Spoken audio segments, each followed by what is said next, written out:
जिस प्रकार भरत जी महाराज मांगते हैं कि न अर्थ चाहिए, न धर्म चाहिए, न काम चाहिए, न मोक्ष चाहिए, न सिद्धि चाहिए, न अष्ट सिद्धि चाहिए, न नौ निधि चाहिए, बस केवल आप मिल जाए तो सब कुछ मिल जाएगा।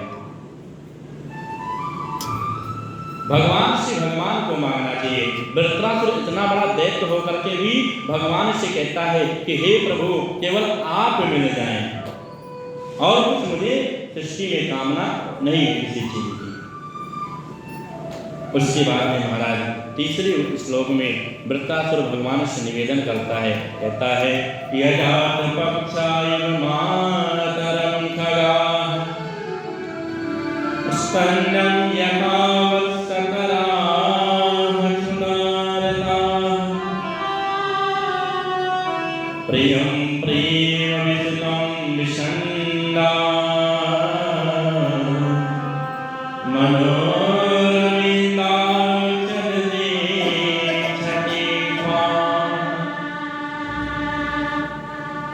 वृत्रासुर जी महाराज कहते हैं कि हे नाथ अजात पक्षा इव मातरं खगाः, जिस प्रकार बिना पंख वाले छोटे छोटे पंछी अपने माँ की प्रतीक्षा करते रहते हैं, अपनी माँ की प्रतीक्षा में बांध जोड़ते रहते हैं कि कब मेरी माँ आएगी, कब दाना डालेगी मुख में। एवं जैसे नवजात बछड़ा जंगल में चलने गई मैया का इंतजार करता है, उसी रात को निहारता रहता है सुबह से लेकर के शाम तक कि इसी रास्ते से मेरी माँ गई है और इसी रास्ते से वापस आई, अपनी मैया की आने की प्रतीक्षा करता है। और हे प्रभु प्रियम प्रेम विश्रुतम विसंडा, जिस प्रकार एक नई नवेली दुल्हन अपने पति के परदेश गए हुए पति का इंतजार करती है। संसार में देखा जाता है जिसका जो नवविवाहिता स्त्री होती है उसका पति यदि परदेश चला जाता है और बता के जाता है कि मैं इतने दिन में लौट कर आऊंगा, तो वह उस एक एक दिन को गिनती रहती है कि किस प्रकार इस दिन को वह व्यतीत करती है। महाराज वह अपने पति के आने का जिस प्रकार इंतजार करती है, उस विरह में कैसे वह जलती है, उसी प्रकार आज मैं जल रहा हूँ। वृत्रासुर जी महाराज कहते हैं कि हे कमल नयन, यह मेरा मन भी नवजात सावक, नवजात बछड़े और सती साध्वी पति विरहणी प्रियतमा की तरह केवल आपको ही देखना चाहता है, ना कि इन संसार में रमण करना चाहता है। और आपके अलावा अन्य कोई कामना नहीं है मेरे मन में, बस केवल जैसे भी हो आप मुझे प्राप्त हो जाएं। चौथे श्लोक में वृत्रासुर महाराज स्तुति करते हैं भगवान से, कहते हैं ममोत्तमश्लोक जनेषु सख्यं संसार चक्रे भ्रमतः स्वकर्मभिः तन्माययात्मनिर्वारिणीः स्वासक्तचित्तस्य नाथ भूयात्। कहते हैं वृत्रासुर जी महाराज कि हे नाथ, हे प्रभु, मैं मुक्ति नहीं चाहता हूँ, मेरा बार बार जन्म हो। मैं तो यही चाहता हूँ कि मेरा जब भी जन्म हो ना तो आपकी भक्तों के बीच में जन्म हो, आप कि जो दासानुदास भक्त हैं उनकी शरण में मेरा जन्म हो और मैं आपके भक्तों से मैत्री करूं महाराज, उनसे मेरी मैत्री हो, ना कि संसार की जो संसार में रमे हुए हैं मोह माया में जो फंसे हुए उनके बीच में मेरा जन्म ना हो। मैं तो यही चाहता हूं कि जब भी मेरा जन्म हो केवल आपके जो भक्त हैं, आपके जो दासानुदास हैं उनके मध्य में ही मेरा जन्म हो, ताकि मेरी भक्ति जो है वह बनी रहे। अगर मैं संसार में उत्पन्न हो जाऊंगा, संसार के लोगों से मिल जाऊंगा तो वही मोह माया मुझे सताएगी, लेकिन अगर मैं संत की शरण में चला जाऊंगा, संतों की शरण में, भक्तों की शरण में जाऊंगा तो सत सुधरहि सत संगत पाई, सत सुधरहि सत संगत पाई, पारस परस तुमत सुहाई। सत सुधरहि सत संगत पाई, पारस परस तुमत सुहाई। हे प्रभु, मैं यही चाहता हूँ कि जिस प्रकार सत्संगत पाकर के सुधर जाता है और पास मणि की स्पर्श से पत्थर भी मणि बन जाता है, तो उसी प्रकार जब संत के बीच में मेरा जन्म होगा, संतों के बीच में जब मैं पैदा होऊंगा, तब मैं भले कितना सत हो जाऊं, लेकिन उनकी कृपा से मैं आपकी शरण में लगा रहूंगा। कैसे? जिस प्रकार नारद जी महाराज शरण में लगे, जिस प्रकार ध्रुव जी महाराज शरण में लगे। ध्रुव जी महाराज की 5 वर्ष की आयु थी, 5 वर्ष की आयु में ध्रुव जी महाराज ने भगवान की प्राप्ति कर। आज वो अपनी माता की बात को मान करके वन में चले गए और वन में जाने के बाद केवल भगवान ने अपने मन को लगाया और मात्र 5 वर्ष की आयु में उन्होंने भगवान को प्राप्त कर। ध्रुव जी महाराज बाद में भगवान से प्रश्न करते हैं कि यहाँ योगी महात्मा तपस्या करते करते उनकी सारी उम्र बीत जाती है और आप केवल मुझे 6 माह में दर्शन दे दी, इसका क्या कारण है? तो भगवान कहते हैं कि तुम पूर्व जन्म में ब्राह्मण थे, तुम्हारी तपस्या अग्निहोत्री ब्राह्मण थे, तुम्हारी तपस्या चल रही थी, लेकिन एक दिन क्या हुआ, जंगल में तुम तप कर रहे थे और उसी समय क्या हुआ, एक राजा के सवारी निकली बड़ी ठाट बाट से, तो तुम्हारे मन में कामना हो गई कि काश मैं भी राजा होता, तो मैं भी इसी ठाट बाट से निकलता।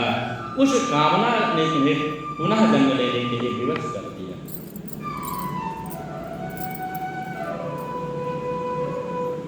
तो भगवान कहते वही कामना तुम्हें दोबारा जन्म लेने के लिए व्यवस्था कर दी।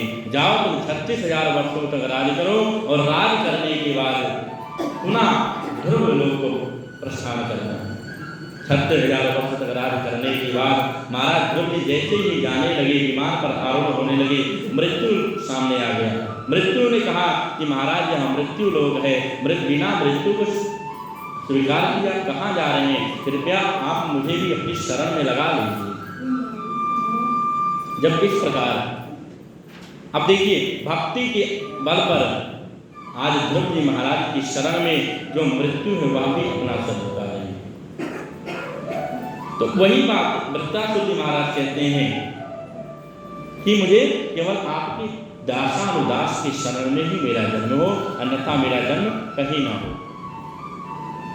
इधर जब इस प्रकार वृत्तासुर ने भागवत जी में स्तुति करते हैं और उसके बाद इंद्र को ललकारते हैं कि आकर के मुझसे युद्ध करो। देवी भागवत में क्या प्रसंग है? देवी भागवत में है कि इंद्र वृत्तासुर से हार कर वापस लौट जाते हैं और वापस लौट करके जब जाते हैं महाराज लोग पितामह ब्रह्मा जी की शरण में जाते हैं तो ब्रह्मा जी अपने हंस पर बैठकर वृत्तासुर के पास पधारते दर्शन देते हैं और उन्होंने वृत्तासुर को बतलाया है कि तुम भगवती की उपासना करो और भगवती की उपासना करोगे तो तुम्हारा कल्याण हो जाएगा। आज वृत्तासुर ने भगवती की उपासना की है और भगवती की उपासना करने के वक्त में भगवती मैया प्रकट हो गई है और प्रकट होने के बाद भगवती जगदम्बा सेवा प्राप्त कर देवता तथा ऋषिगण श्रेष्ठ स्थान पर गए। उन्होंने कपटपूर्ण रीति से मधुर और सरस वाणी में बोलकर वृत्तासुर से संधि करी और वृत्तासुर से संधि करने के लिए जब वृत्तासुर तैयार हो गया महाराज तो उनकी बात सुनकर वृत्तासुर ने कहा कि सूखे अस्त्र गीले अस्त्र पत्थर तथा भयंकर वध से दिन में तथा रात में देवताओं से इंद्र ने मुझे मारे। इसी को उसने स्वीकार किया। इस शब्द पर इंद्र ने से संदेह की जा सकती है। तो व्यास जी महाराज कहते हैं कि इंद्र ने आकर के समस्त शर्तों को स्वीकार कर लिया है वृत्तासुर के, और अब वृत्तासुर इंद्र की बातों पर विश्वास करने लगा और दोनों एक साथ कभी गंधमादन पर्वत पर चले जाते हैं, तो कभी नंदन वन में चले जाते हैं, कभी समुद्र में चले जाते हैं,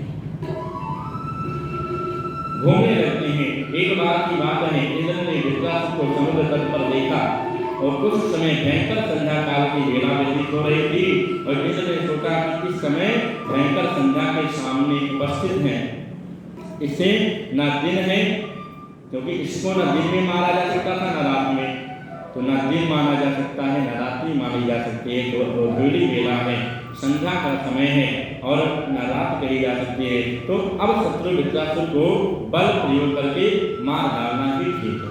इस प्रकार इंद्र ने अपने मन में विचार किया। तो समुद्र में बहते हुए पानी के फेन पर देवराज की दृष्टि पड़ी और वह फेन पर्वत के टुकड़े के समान लग रहा था। इंद्र ने सोचा कि यह फेन सूखा है और न गीला है, या तो केवल फेना है। फेना न सूखा होता है न गीला होता है। इंद्र ने सोचा कि यह फेन न सूखा है न गीला है, इसे शस्त्र भी नहीं कहते हैं और इसे अस्त्र भी नहीं कहते। इंद्र ने उस फेन को उठा लिया और उन्होंने भगवती जगदम्बा का स्मरण किया। तुरंत भगवती जगदम्बा वहां उपस्थित हो गई तथा उस फेन में अपना अंश स्थापित कर दिया। भगवान विष्णु भी उस फेन में प्रवेश कर गए। इससे वह फेन वज्र बन गया और इंद्र ने इस फेन युक्त वज्र को वृत्तासुर पर फेंक दिया। इंद्र ने जैसे ही उसको फेंका है महाराज, उसके लगते ही वृत्तासुर कटे हुए वृक्ष की भांति गिर पड़ा और उसी क्षण उसके प्राण पखेरु उड़ गए। आज इस प्रकार वृत्तासुर मारा गया और यह देखकर इंद्र की प्रसन्नता का कोई ठिकाना न रहा। तो इस प्रकार पराशक्ति के प्रवेश किए हुए फेन द्वारा वृत्तासुर को मारने में इंद्र बड़ी सुगमता से सफलता प्राप्त कर सके। देवी ने पहले से ही उस दानव की बुद्धि को कुंठित कर दिया था, इसलिए उसने ऐसा वरदान मांगा।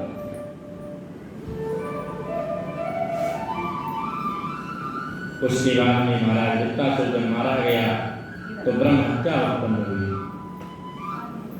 ब्रह्म हत्या प्रकट हुई। ब्रह्म हत्या को इंद्र ने 4 भागों में बांटा है, क्योंकि वृत्तासुर ब्राह्मण था और ब्राह्मण का वध जब व्यक्ति करता है तो उसको ब्रह्म हत्या लगती है। तो ब्रह्म हत्या को इंद्र ने 4 भागों में बांटा। पहला उन्होंने उष्ण भूमि को दिया है, जो बंजर भूमि होती है, जहां पर कोई अनाज की उत्पत्ति नहीं होती है, उस भूमि को उन्होंने दिया।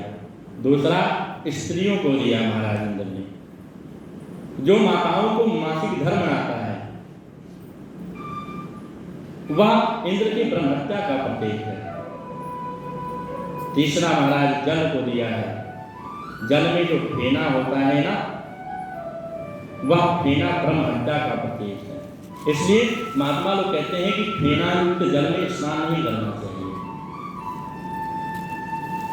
और उसके बाद चौथा स्थान महाराज वृक्ष को दिया है।